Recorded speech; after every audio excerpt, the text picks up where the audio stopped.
You're listening to the Parents of Hardworking Teens podcast, episode 76, Intentional Time Use, choosing how we use and spend our time so that we create better outcomes according to our own personal goals and so that we experience more enjoyment in our lives, aligned with what motivates us, brings us happiness and more fulfillment. And I say we here rather than your teen because honestly, I think this is one that we can all use. Because who of us doesn't want to spend more time on the things we enjoy, find fulfilling, or contribute positively to the things we want in our life? Let's go.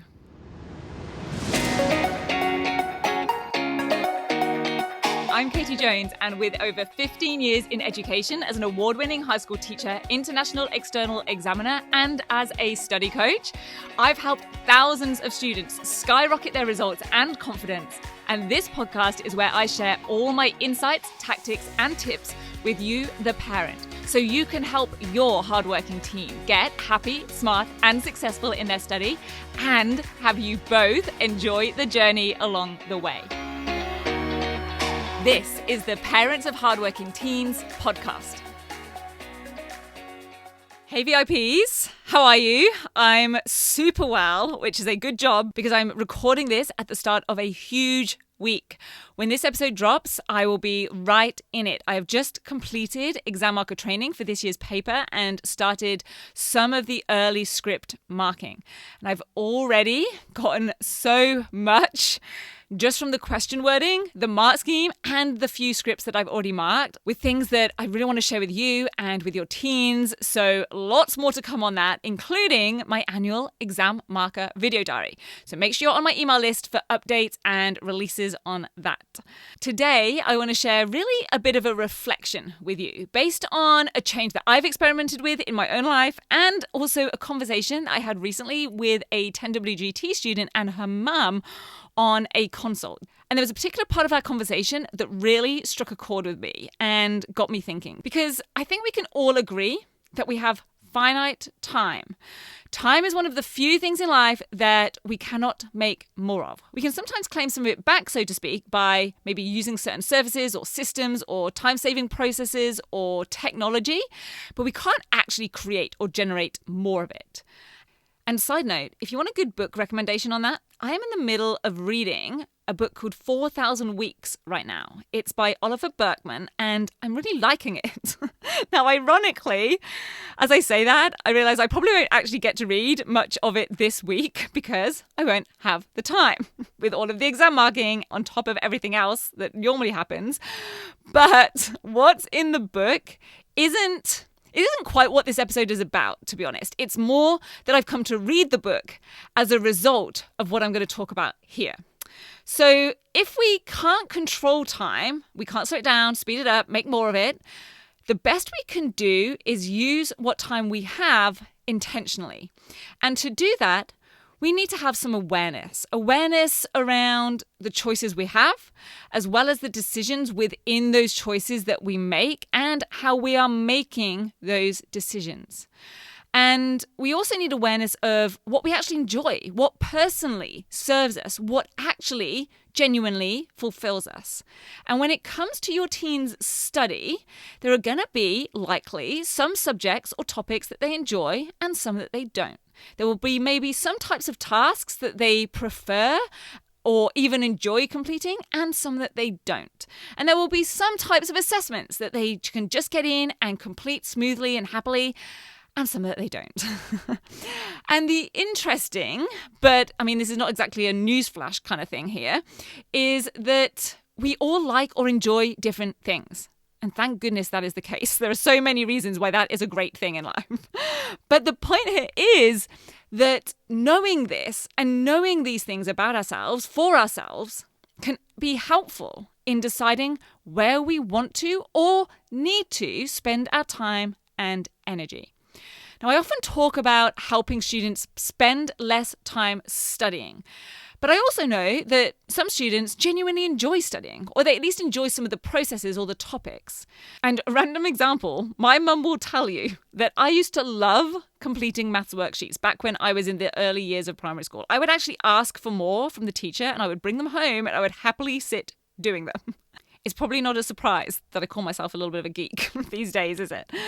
And another example would be my nephew. He loves sweeping the floor. He is kind of at that stage where he's wanting to copy what all the grown-ups do. And my sister kind of loves it, but I will be honest, she kind of wishes that he was a little bit better at it because sweeping and cleaning is not something that she personally then wants to spend her time doing.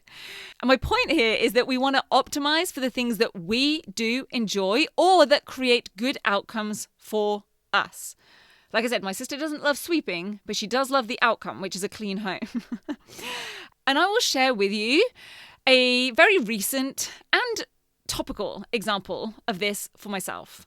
So at the start of this year, my husband and I decided that we would try to create that thing that sounds so great, doesn't it? A better work-life balance for ourselves.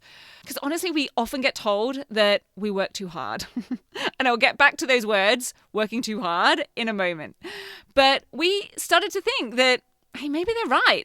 And honestly, I think sometimes I'm almost a little bit too good at the delayed gratification thing. I'm very good at working hard and putting off fun things now in order to create outcomes that I want in the future. So in this case, it would be growing a successful business and having a meaningful contribution to students beyond the ones that I see in the classrooms. So in the name of enjoying more of life now, living for now, not just to create good things in the future, we decided that we would have at least one full day at the weekend where we don't even open a laptop and that we wouldn't work after dinner. Those were our sort of self-imposed rules. So I also cut down my availability for relief teaching so that I could get more of my Rock Solid study work done on those days, and it would free up more of my evenings and weekends because I didn't want to reduce anything about Rock Solid study. So I reduced my relief teaching instead. Now, for a few weeks, it was kind of fun. I definitely enjoyed the novelty of taking the dog for a walk on a couple of weekday mornings each week and grabbing a coffee by the water after the gym rather than just rushing to get home and get ready and get out to school. And it was kind of nice for a while to veg out and watch TV of an evening. Though on reflection, I do think it was, I already said the word novelty, I think it was the novelty of all that was initially fun and appealing. Because here's what I found happening after a while. I had less urgency around getting tasks done efficiently because now I had more time to do them in. And so what would have taken me maybe an hour or two before would sometimes end up taking me a whole day. And honestly, we both got bored of watching terrible TV. We quickly exhausted anything that we actually wanted to watch. And so we ended up scrolling lists of programs, sometimes without even actually eventually watching anything at all. So that kind of got pretty frustrating and a little bit rubbish. We did read a little bit more, which was kind of nice. And just to add to, this is just like adding to the list of geeky things that Katie likes to do, as well as maths worksheets, I kind of got into doing puzzles. It's kind of the only way that I found that actually switches my brain off because it still gives it a little something to think about or to occupy it, and it doesn't start drifting off thinking about all the million other things that are on my to-do list or in my brain. But anyway, what also happened was over time, I just lost a bit of the zing and energy, or I will say quite a lot of the zing and energy that I have when I have to push a bit harder, when I do feel a little bit more under the pump. And most of all, I realized that I do actually like to work hard and that I'm one of those lucky people who actually enjoys their work. I love training students in exam technique. I love dissecting essay questions and then feeding back on the essay that's been written on coaching calls. I love explaining concepts to you, the parents, on webinars. In fact, one of my very favorite things to do is to take more detailed or complex or even just vague concepts and systematizing them or teaching them in a way that makes sense and is useful. And I actually also love making presentation slides. I like a lot of the geeky stuff that others think sounds terrible. And it's not that I was doing less of these things. It's just that I didn't have the push. I didn't have that motivation of having less time to really get into them and put some energy behind them and get them done in a really efficient and effective way. And what I realized is that when friends would ask me previously what I got up to at the weekend, and the answer previously was that I'd maybe spent the weekend doing external exam marking or planning out a webinar, they would often tell me, oh, you shouldn't be working so hard. Because to them, that probably did sound terrible. But remember, I was the kid who used to bring maths worksheets home for fun. So it dawned on me that I actually like things that other people would think sound rubbish or wouldn't want to spend their time doing. Now, do I also like things that other people also find great? Of course I do. I love going out for breakfast. I love taking a few drinks down to the beach or to the water in the evening and chilling out and having great conversations. I love going for a good walk and having coffee with friends. Although I actually also have a friend who hates walking. She would rather just do the coffee. So that's kind of what I mean here. We're all different, right?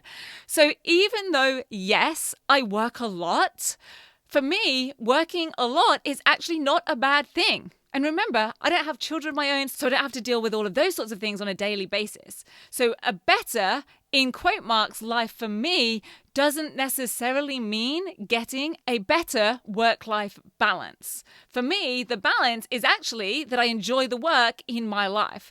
After trialing this work-life balance that is maybe more aligned to what other people think would be great for them, I did it for about 6 or 7 months. I did give it a good go. After that, after I came to some of these realizations, I have since gone back to doing more relief teaching and working more at home if or when I want to. Now, I know I could have just taken up a new hobby or something, but I realized I already have something that I enjoy, something that challenges me and has me grow and has me creating great outcomes for me and for my life and for my business and for students and for their parents. And so if I'm in the mood to work after dinner, I will work after dinner.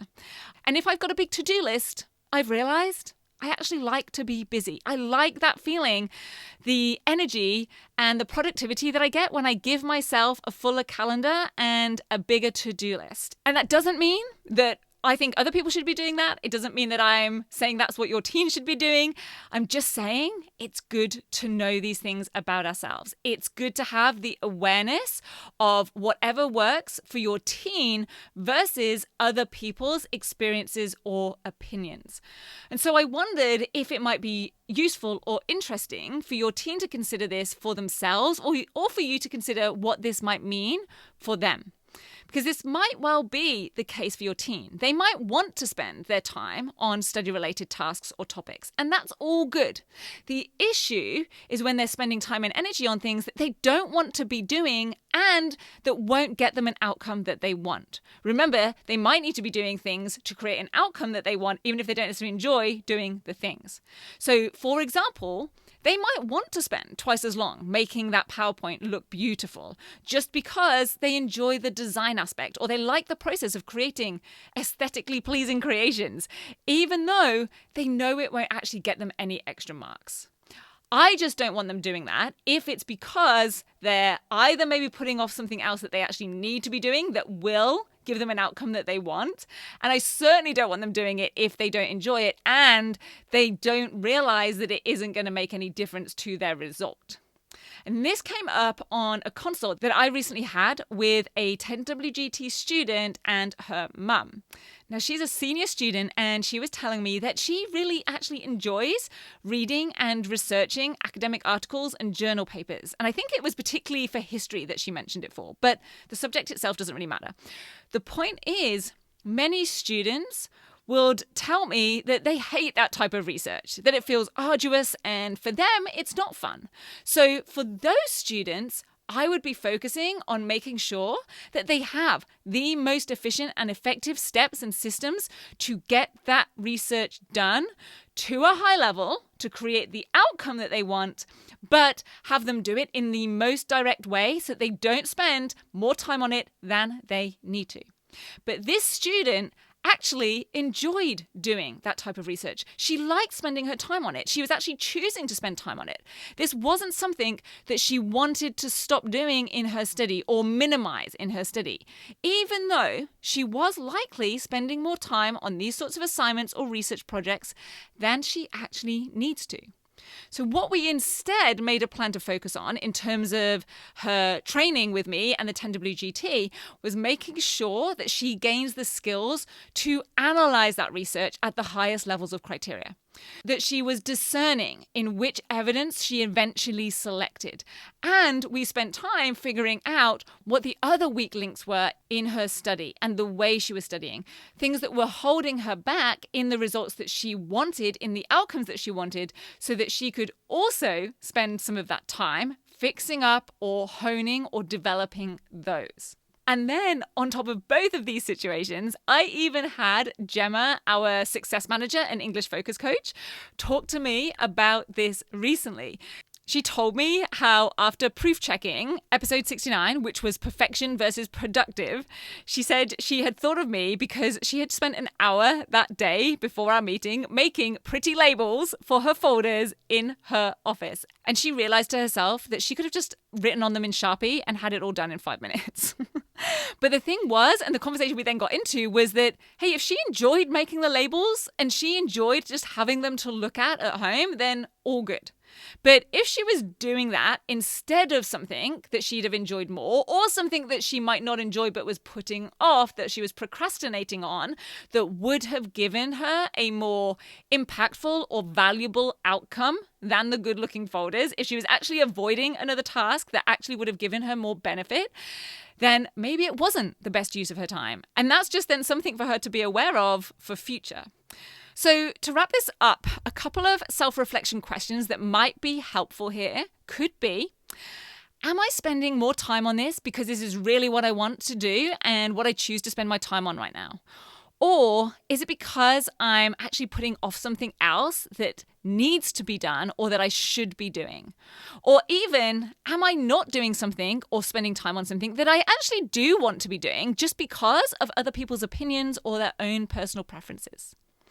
Hence where the title for this episode came up, Intentional Use of Time. If your teen enjoys studying hard, maybe it's not a problem that they spend a lot of their time studying.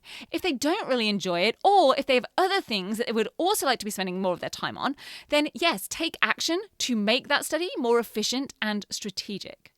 Now, of course, I'm not saying that we need to go and evaluate every minute of our days, but for certain things, if we just got a little bit more aware and a little bit more intentional about what we're spending our time on and why, then maybe we could create just a little bit more enjoyment or some better outcomes. And hey, maybe even a better life, both now and in the future. And just as it was for me, sometimes we need to go there to figure it out. Turns out, even though sometimes I moan about being a little bit overwhelmed or having too much to do, I actually realized that I kind of thrive on that at least a little bit. I like the buzz of needing to work efficiently, having to problem solve and prioritize. And I also still like vegging out in front of the TV every now and then, but less than I thought I would. And yes, I still love maths, I still love teaching, and I still love building and growing rock solid study. Good to know. So I hope you and your teen have a happy, fulfilled, and productive rest of your week. And I will see you back here next week for another episode of the podcast. Bye for now. If you're ready to have your teen achieve their best possible results with less stress, then I want to invite you to enroll them in the 10-week Grade Transformation Program, where they're going to learn the key concepts, skills, and strategies to catapult their performance in assessments and exams. It's risk-free. They either achieve bigger and better results with a whole lot more confidence in 10 weeks, or we refund you in full. Just head over to www.rocksolidstudy.com/program, and I'll see you there.